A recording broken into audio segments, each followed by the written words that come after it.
Salary बढ़ गई है, 1 लाख हो गई है, 2 लाख हो गई है, फिर भी गरीबी क्यों महसूस हो रही है यार?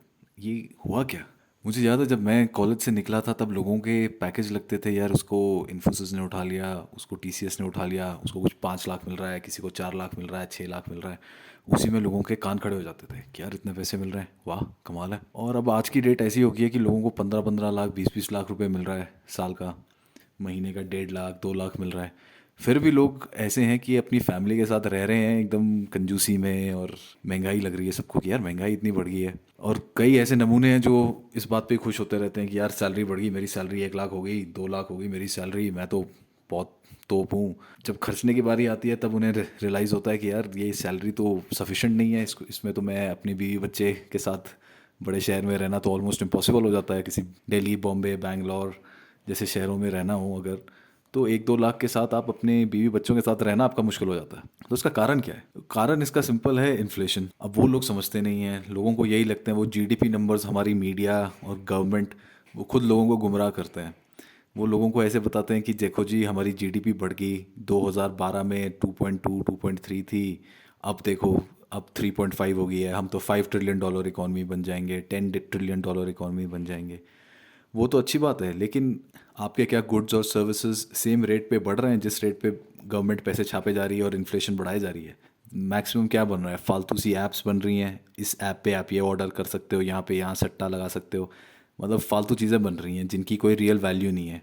वो गवर्नमेंट ने इन सब की वैल्यू प्रॉप अप की हुई है मार्केट्स ने, क्योंकि एक्सेस पैसा है, गवर्नमेंट छापे जा रही है, दिए जा रही है लोगों को, और लोगों के पास पैसा आए जा रहा है, लोग इन चीज़ों पे खर्चे जा रहे हैं, सोच रहे हैं ग्रोथ हो रही है। ये बहुत ही बड़ा संकट लाएगा ये वाली पॉलिसी जो दुनिया भर में चल रही है हर जगह।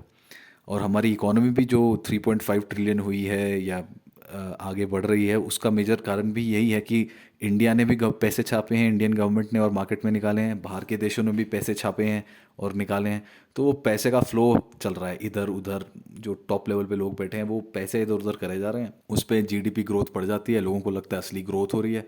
पर जब वो खर्चने की बारी आती है, जब सैलरी मिलती है उसके बाद खर्चा करो, तब लगता है यार 1-2 लाख रुपए में भी गुजारा नहीं हो रहा है, ये हो क्या रहा है? तो असली बात यह है कि इन्फ्लेशन से आपकी परचेजिंग पावर गिर जाती है। अब जो चीज़ें आज से 10-15 साल पहले आप 100-200 रुपये में खरीद सकते थे, वो सेम चीज़ आज आपको कम से कम 2000 या 1000 रुपये में खरीदनी पड़ रही है। अब गैस के सिलेंडर 2014 में 400 रुपये का होता था, उसमें लोग चलाते थे यार 400 रुपये का है, ये है महंगा है। आज की डेट में वही 1200 रुपये का है।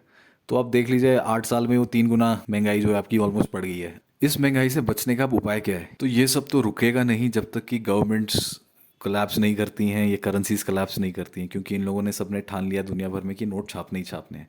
आजकल इंटरेस्ट रेट्स बढ़ाए हुए हैं हर सेंट्रल बैंक ने, बट उसकी वजह से हो ये रहा है कि बहुत सारे बैंक्स और बिजनेसेस आने वाले टाइम में काफ़ी प्रॉब्लम में आ जाएंगे अगर ये इंटरेस्ट रेट्स घटे नहीं। और अगर ये इंटरेस्ट रेट्स घटाते हैं तो इन्फ्लेशन और बढ़ जाएगी। तो आपकी जो सैलरी 1-2 लाख है, आपकी वो सैलरी 3-4 लाख करनी पड़ेगी एम्प्लॉयर्स को, तब जाके आप आपका जो करंट लेवल पे आप खर्चा कर रहे हैं आप उस पे रह पाएंगे। अब सवाल उठता है कि यार ऐसी इकोनॉमी में अब हम करें क्या, अपने अपनी वेल्थ को कैसे बचाएं? क्योंकि अगर आप पैसे बचा रहे हैं ऐसी इकोनॉमी में, तो पैसे बचाने का कोई फ़ायदा नहीं है, क्योंकि 4-5 साल में आपको वो पैसा है उसकी वैल्यू जो है वो आधी हो जाएगी या आधी से भी कम हो जाएगी। तो सवाल उठता है कि किन चीज़ों में रख के अपनी पैसे की, अपनी सेविंग्स की वैल्यू आप बढ़ा सकते हैं। कई लोग बोलते हैं क्रिप्टो में लगा दो, बिटकॉइन में लगा दो, बट वो ज़्यादातर देखा जाए तो एक मैसिव फ्रॉड, एक स्कैम ही है यार। अब बिटकॉइन में लोग बोलते हैं पैसा लगा दो, डिसेंट्रलाइज्ड है और गवर्नमेंट कंट्रोल नहीं कर सकती है, पर वो मुझे एकदम बकवास बात लगती है।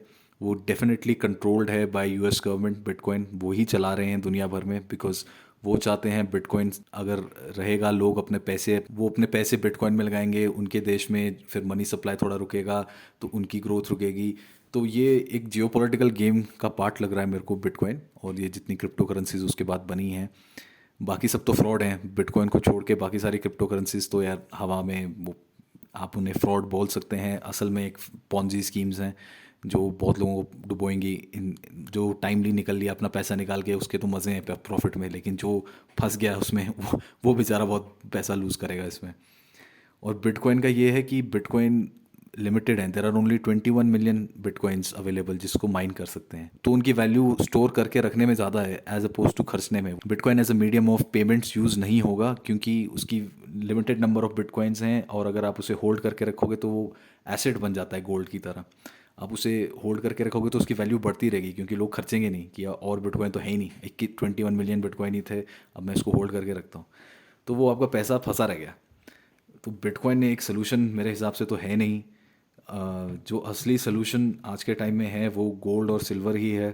गोल्ड और सिल्वर में इन्वेस्ट करना चाहिए मेरे हिसाब से लोगों को। और जो आपके मेटल्स हैं, मेटल और एनर्जी सेक्टर है, उनमें इन्वेस्ट करना चाहिए, क्योंकि आने वाले टाइम में ये सारी प्राइसेस और बढ़ने वाली हैं, कमोडिटीज़ की, ऑयल की, गोल्ड की, और आपकी माइनिंग की जो हैं, जिंक, कॉपर वगैरह। मेरे हिसाब से इन सब चीज़ों की प्राइसेस बढ़ेंगी, तो इनके कंपनीज़ के स्टॉक्स में लगाना वो बेटर है। या रियल एस्टेट में भी कोई फार्म लैंड, उसमें पैसा लगाना, फार्म लैंड्स में पैसा लगा के थोड़ा फार्म लैंड अपने पास रखना, मेरे ख्याल से उसमें भी वो भी एक स्टोर ऑफ वैल्यू अच्छा है।